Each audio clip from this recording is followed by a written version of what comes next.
കേരള വനം വന്യജീവി വകുപ്പും കാർഷിക വികസന കർഷകക്ഷേമ വകുപ്പും സംയുക്തമായി നിർമ്മിക്കുന്ന സൗരോർജ്ജ വേലിയുടെ ഉദ്ഘാടനം ഇഞ്ചത്തൊട്ടിയിൽ നടന്നു. സൗരോർജ്ജ വേലിയുടെ നിർമ്മാണ ഉദ്ഘാടനവും ഇഞ്ചത്തൊട്ടി ഫോറസ്റ്റ് സ്റ്റേഷനിലേക്ക് അനുവദിച്ച പുതിയ വാഹനത്തിന്റെ ഫ്ളാഗ് ഓഫും ആന്റണി ജോൺ MLA നിർവഹിച്ചു.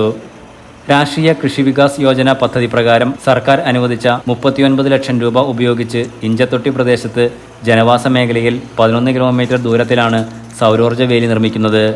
വന്യമൃഗശല്യം രൂക്ഷമായ സ്ഥലത്ത് കർഷകർക്കും പ്രദേശവാസികൾക്കും ഏറെ പ്രയോജനം ചെയ്യുന്ന പദ്ധതിയാണ് വനം വകുപ്പും കൃഷി വകുപ്പും സംയുക്തമായി വകുപ്പ് ഇതര സഹകരണത്തിലൂടെ നടപ്പിലാക്കുന്നത്.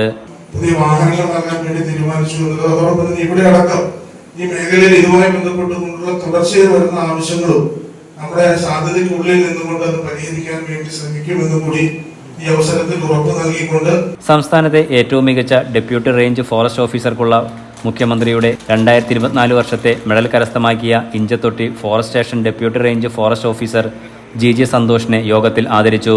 കുട്ടമ്പുഴ പഞ്ചായത്ത് പ്രസിഡന്റ് കാന്തി വെള്ളക്കയൻ അധ്യക്ഷത വഹിച്ചു. മൂന്നാർ DFO രമേഷ് ബിഷ്ണോയ് IFS മുഖ്യാതിഥിയായിരുന്നു. DFO Mani S, Job J Neriyamparambil, Priyamol Thomas, KK Dani തുടങ്ങിയവർ സംസാരിച്ചു. Enlight news Kothamangalam.